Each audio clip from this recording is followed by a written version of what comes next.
नमस्कार, मेरा नाम है शिवम कुमार लोटसवे और मैं आज आपको सुनाने जा रहा हूँ पंचतंत्र की कहानी हौज भराया। रात आधी से ज्यादा बीत चुकी थी। उज्जैनी की राजमाता हेमप्रभा ने स्वप्न देखा। दूर से उन्हें कोई बुला रहा था।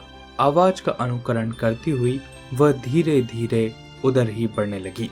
अधिक दूर नहीं जाना पड़ा।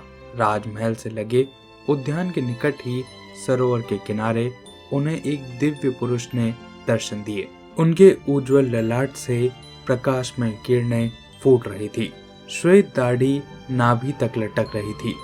धुनी हुई रुई की तरह उनके श्वेत जटाजूट सर से चमक रहे थे। हाथ उठाकर उस दिव्य पुरुष ने राजमाता को आशीर्वाद दिया और कहा, मैं तुम्हारे सत्कर्म से बेहद प्रसन्न हूँ, अतः तुम्हें दर्शन देने आया हूँ, किंतु तुम्हारे राज्य में शीघ्र ही एक भारी अनिष्ट होने वाला है। राजमाता इतना सुनकर बुरी तरह घबरा गई। वह एक कटे हुए वृक्ष की भांति उस दिव्य पुरुष के चरणों में गिर पड़ी और गिड़गिड़ाते हुए बोली, हे त्रैलोकदर्शी, इस गंभीर संकट से आप ही हमें बचा सकते हैं। राजमाता की बात सुनकर उस दिव्य पुरुष ने कहा, राजमाता घबराओ नहीं, तुम नित्य पूजन के लिए जिस शिव मंदिर में जाती हो उस मंदिर के शिवलिंग को अर्घ दूध से भर दो, औघड़ शिव तुम्हारा कल्याण करेंगे। इतना कहकर वह दिव्य पुरुष अंतर्ध्यान हो गए। राजमाता की आंख खुल गई। उसने इधर उधर देखा, वहाँ कोई नहीं था।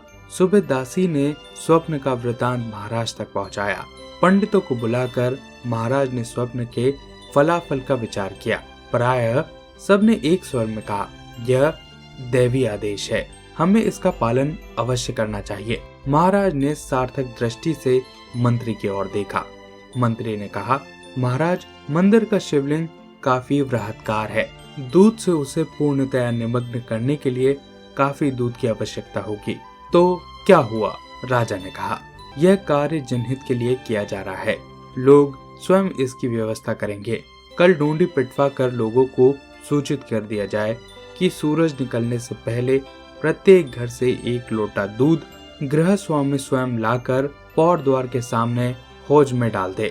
मंत्री ने कहा, महाराज, पता नहीं कौन डाले कौन नहीं, अतः व्यवस्था में किसी राजपुरुष की नियुक्ति कर देनी चाहिए। मंत्री जी, मेरे प्रजाजन इतने ईमानदार हैं कि किसी राजपुरुष की आवश्यकता नहीं। लोगों पर अविश्वास करना उचित नहीं है। राजा ने कहा। उनकी बात सुनकर मंत्री चुप हो गया। नगर में डोंडी पीटी जाने लगी। सेठ अमीर चंद ने अपनी पत्नी से कहा, तुमने कुछ सुना? नहीं तो, पत्नी बोली। अमीर चंद जी ने कहा, महाराज की आज्ञा है, एक लोटा दूध प्रत्येक घर स्वामी को पौर द्वार के हौज में डालना है। एक लोटा दूध? पत्नी आश्चर्य से बोली। हाँ, वह भी रात में, यानी सूरज निकलने से पहले। फिर क्या चिंता है? जहाँ इतने लोटे दूध के होंगे वहाँ एक लोटा कौन देखता है? सेठ ने प्रसन्नता से मुस्कुराते हुए कहा, विद्या, तुम बड़ी समझदार हो। सुबह लोगों ने देखा हौज पानी से भर गया था, दूध का उसमें नाम तक नहीं था। यह देखकर राजा की त्योरियां चढ़ गई। उसने तलवार निकालकर कहा, एक एक को दंड न दिया तो मैं राजा नहीं। मंत्री ने समझाने की कोशिश की। उसी समय नागरिकों का एक शिष्ट मंडल महाराज से मिलने आया था। वे क्षमा मांगते हुए बोले, महाराज, हम स्वयं इसकी व्यवस्था करेंगे। तब महाराज ने प्रसन्न होकर उन्हें अभय दान दिया। कुछ ही देर बाद एक गुप्तचर ने सूचना दी, महाराज, कुछ लोग कलशों में दूध लिए राजद्वार की ओर आ रहे हैं। महाराज ने सबको मंदिर की ओर चलने का हुक्म दिया। देखते ही देखते वहाँ एक विराट जनसमूह उमड़ता हुआ दिखाई देने लगा। सबके हाथों में दूध से भरे कलश थे। अर्घ दिया गया। विशाल शिवलिंग के ऊपर तक दूध की लहरें उठने लगी। शिवलिंग उसमें पूरी तरह डूबा हुआ था। राजमाता ने पुनः एक स्वप्न देखा। कोई कह रहा था, बेटी, अब संकट हल हो गया है।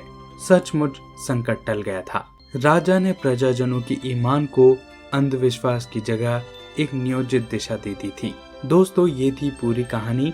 आशा करता हूँ आपको ये कहानी अच्छी लगी होगी। ऐसी और कहानियाँ सुनना चाहते हैं तो प्लीज इस वीडियो को लाइक कीजिए, चैनल को सब्सक्राइब कीजिए। बहुत बहुत धन्यवाद।